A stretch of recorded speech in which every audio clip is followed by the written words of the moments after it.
Uvajanje delavca v delo. Zdaj, to so malo bolj praktične stvari, to zdaj ni čista zakonodaja, po drugi strani pa tudi je zakonodaja, ker roko na srce, delavec mora delati skladno z našimi navodili. In zelo velikokrat se v praksi zgodi, da pride vodja pa reče, joj, pa ni delal na tak način, pa se to mora on vede, da to delamo. Ja, ni čisto tako, ne vejo vedno vsi delavci vsega, mogoče smo komu pozabili kaj povedati, sploh če se recimo veliko ljudi na novo zaposli, vodje so različni, različno se posvetijo, različna obdobja so, lahko je ful gužva, pa nimamo časa ustrezno predati dela in tako dalje, Tako da zelo, zelo pomembno je, na kak način mi v praksi ravnamo. Se pravi, ali delavca res uvedemo v delo na način, ki je primeren.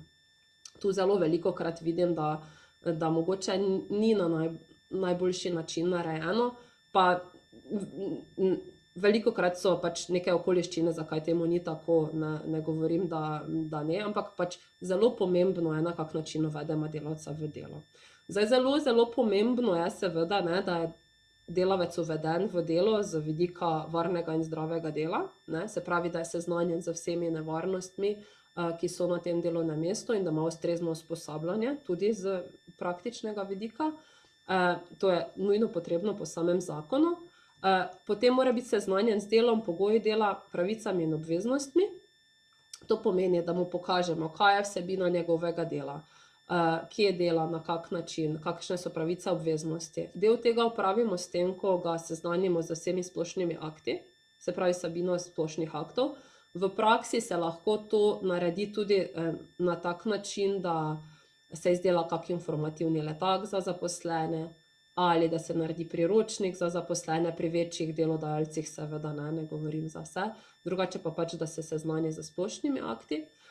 Z samim delom pa je po mojem mnenju zelo priročno, če imamo recimo ne vem kak ISO standard in imamo natančno opisane procese dela, da se tudi to v bistvu delavcu pokaže takrat, ko pride delat, ali pa da naredimo nek načrt uvajanja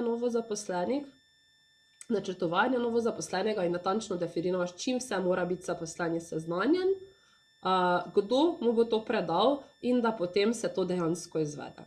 Zdaj, tam, kjer so recimo neki standardi, so primeri dobre prakse, in tam, kjer so standardi, to praviloma podjetje tudi imajo narejeno, tudi obrazce zelo v redu in vse. Zalomi se ponavadi v praksi, ker se včasih neki obrazci dajo delavcu samo za podpisati, da je bil. Zelo pomembno je, da z vidika tega tudi, da delavec dobro dela in da dlje časa pri nas dela in tudi z vidika tega, da je delavec bolj zadovoljen, da je dejansko seznanjen z vsemi temi stvarmi, kako se dela. In pri novozaposlenih je ta seznanitev, to mentorstvo na začetku, na kak način pride, zelo pomembna stvar pri tem, kak vtis imajo oni o delodajalcu kot takem. Potem tudi je naloga vodje, da na nek način seznani z neformalnimi pravili, recimo, kaj so, na kak način se hodi na malico, kuhna, korist in pač take stvari, ki niso vedno vse zapisano, seznanitev standardi seveda, in pa potem, da spremljamo, na kak način se zaposleni uvaja, kako poteka uvajanje, pridobivamo povratne informacije, seveda tudi z vidika tega, ker v tem času lahko hkrati poteka tudi poskusna doba in moramo skladno s pogodbo o zaposlitvi tudi potem spremljati delavca. Tako da so te stvari neke formalne pa neformalne včasih povezane ena z drugim in grejo z roko v roki. Tako da je potem zelo smiselno, da se vse hkrati izvaja.